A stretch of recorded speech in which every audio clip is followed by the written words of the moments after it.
Okay, let's move on to something that is obligatory for all women, according to the majority of the scholars. Why is it that a woman has to seek permission from her male guardian before she is to get married? Isn't that really just giving authority to the men to do kind of whatever they want with the women? No, I actually think that the system of having a chaperone or a guardian in relation to marriage is there to protect the woman, not to oppress her. And that's because typically, if you look at societies that didn't have this before, there was no protection for the woman. And she might fall for a guy or just like a guy, or guy, gives her some attention. And she doesn't look if he's good or not for her.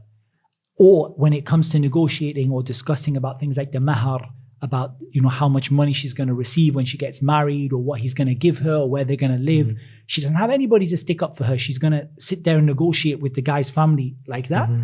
The job of the wali is to look after the girl that is in his care. It's not to oppress her. And that's why we have a system to handle when the wali oppresses a woman. And that's what we call al-adl, where a wali prevents his daughter or the woman under his care from getting married. And she's got a good proposal, and he says, I'm not going to help you. I'm not going to get you married to this person.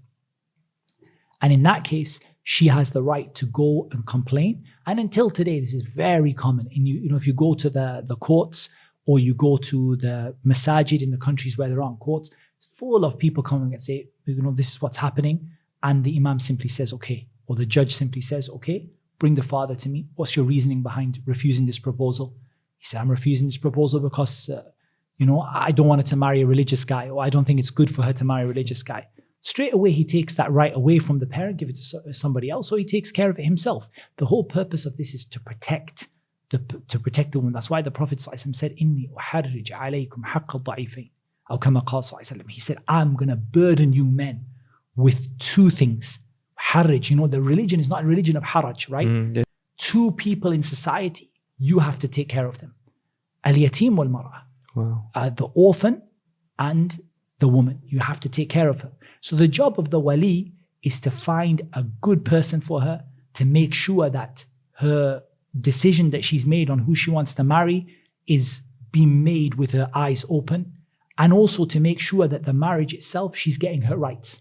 And she has someone to stick up for her rights and negotiate for things on her behalf and make sure that she's getting all of her rights. And to be honest, I think if you just look at societies where they don't have that, and people just get into relationships and go out, to be honest, you can see the harms that has upon people. It's so easy. People, take people in, they take advantage of people. They sweet talk them, they, give them a bit of attention. And then suddenly you realize this person, hold on a second, this person is already in another relationship with somebody, or this person is doing something they shouldn't be doing, or they're not willing to give you your rights, or they're not good for you. You have to have something there that makes that guy scared. That future husband makes him actually fear Allah. And sometimes people fear Allah because of their taqwa, and sometimes they fear Allah because of the sultan, the authority that is over them. So that's important, to have somebody there to give that protection and that cover for her. It's not there to oppress her, and that's why she has the right to complain if it's not done properly. What if a sister says that I don't need looking after? I'm living in the 21st century. I'm quite capable of marrying myself to someone else. Why has Islam obligated someone to look after me all the time? Again, I would say that Islam is a religion of submission, and our job is to submit to Allah subhanahu wa ta'ala.